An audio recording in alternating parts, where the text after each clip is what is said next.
Oh man, it's been so long since I've played Mario 64. I hope it looks as good as I remember. Yup, exactly how I remember it. Graphics are something games need. However, every game takes its approach in graphics pretty differently. Some go for more realistic while others go for a more cartoony look. There are games where it's all 2D sprites and there are games where 3D is the main priority. But is it something that makes games more enjoyable? What is your stance on the topic? Leave your comments down below. Graphics have existed since the very beginning of video games. How else would you be able to tell what's going on in front of you? It was all just mere pixels moving from one part of the screen to the next. But as video games evolved, so did their graphics. Suddenly, things became more detailed with the more bits that would be added. 8-bit looked crazy compared to what existed before. Then came 16, then 32, and so on. I'm pretty sure we're in 64 bits right now. Games would keep improving to the point where some games can look pretty close to reality. Sure, it is really impressive, but should that be the priority? Is that really what would make a game fun? As with every component in a game, there are good parts to it, but there's also the bad parts. And when I say that, I mean when that specific component is the main focus. So in this case, it's graphics if it wasn't already obvious. What makes them good for games? Well, there are plenty of things. It makes a game look pretty. Old games didn't have the luxury of making tiny details in the environment very clear. Seeing a game like Final Fantasy VII and its remake is almost like night and day. The difference in how immersive the world looks is almost like these are two completely different games. I always use the older Final Fantasy games as an example, but obviously there are a lot more examples than that. Many of the old 2D games have that same problem. Another example I like is Pac-Man on the Atari and Pac-Man on the arcade. It's pretty clear which version many people would prefer graphics wise. It makes games look really pretty even if they're super simple. The prettier it looks, the more it feels like you're a part of that world. Graphics are also what keeps you playing a game. I will always prefer games with more bright and colorful textures. A lot of games I play that have more murky looking textures actually make me very sick. As long as things are clear and not blending into each other, the game feels a lot more enjoyable for me. Katamari has one of my all-time favorite graphics style in any game. The wackiness and simplicity to it gives it its own identity. In this instance, it does actually make the game more enjoyable to me. I would find myself laughing at how some things are portrayed in this game. The vibe is all happy looking with bright colors and such. Anime games tend to have a similar art style. Can you guess which game has my favorite graphics out of all of them? Dragon Ball FighterZ has the coolest graphics I've ever seen. Before I got into the game, I genuinely thought this game was a 2D hand-drawn game. At least the character models. But seeing such beautiful 3D work to make it look more anime than any game I know is amazing. It definitely does make the game more enjoyable to play knowing it doesn't have that generic anime look in games. All in all, prettiness to a game actually makes a game more fun. Well, not necessarily fun, but more enjoyable at least.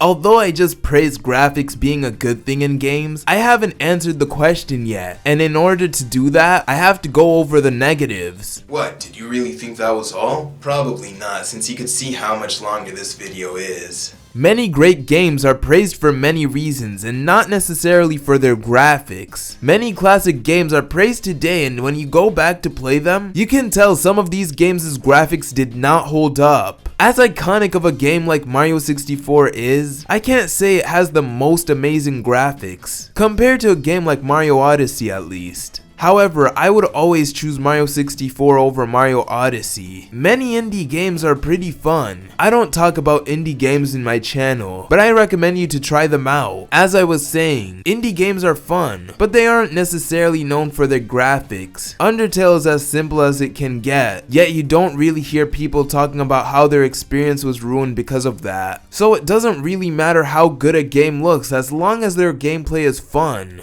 It's very rare, if not almost impossible for a company to only focus on graphics. I don't really know many games that graphics are the most focused aspect of it. However, correct me if I'm wrong, but to me that's pretty much what sports games have become now. I mean, I'm pretty sure that the last FIFA game and the one before that really focuses on graphics and no new gameplay aspects. I guess that's what happens when you make a new game every year. But other realistic games don't necessarily focus on graphics, but more on unnecessary details. Rockstar games tend to do that, but that doesn't really make the game bad. It just makes the game unnecessarily bigger than it really needs to be. Those games are focusing on realism more than anything, so it would make sense for the world to be as detailed as it is. But at the end, can you really say that that aspect of the game is what the majority play those games for? So what's the final thought? Are graphics really that important to games, or do they not matter? Well, let me take you to a little known game called Pokemon. These games always do amazing no matter what console they come out for. The newer games are no exception. If you've ever seen any footage of these games or have even played them, you would know these games don't look the best. With the amount of money Game Freak makes, you would expect them to make games that look at the very least like Breath of the Wild. But somehow, their games always look worse than a PS3 game. Does that make them bad though? Well, people are still buying them.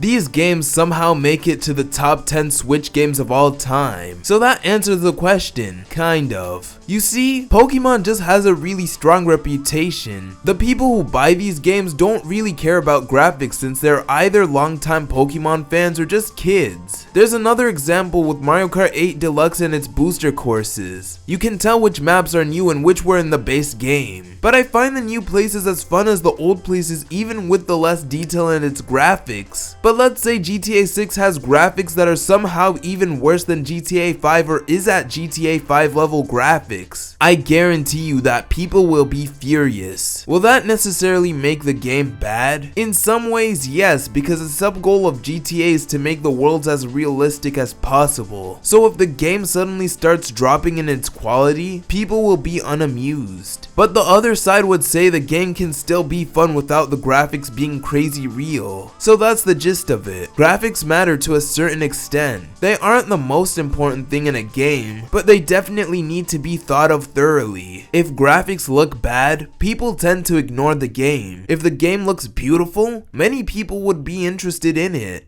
Graphics are important depending on who you're asking. Some people are fine with terrible graphics while others prefer good graphics. Personally, I don't care. As long as the graphics are good enough to let me know what I'm looking at, I'm fine. It's always nice seeing good graphics though, because you could spend so much time seeing details you didn't know were there. I'd hope there aren't many games out there where graphics are the main priority because it doesn't necessarily make a game fun.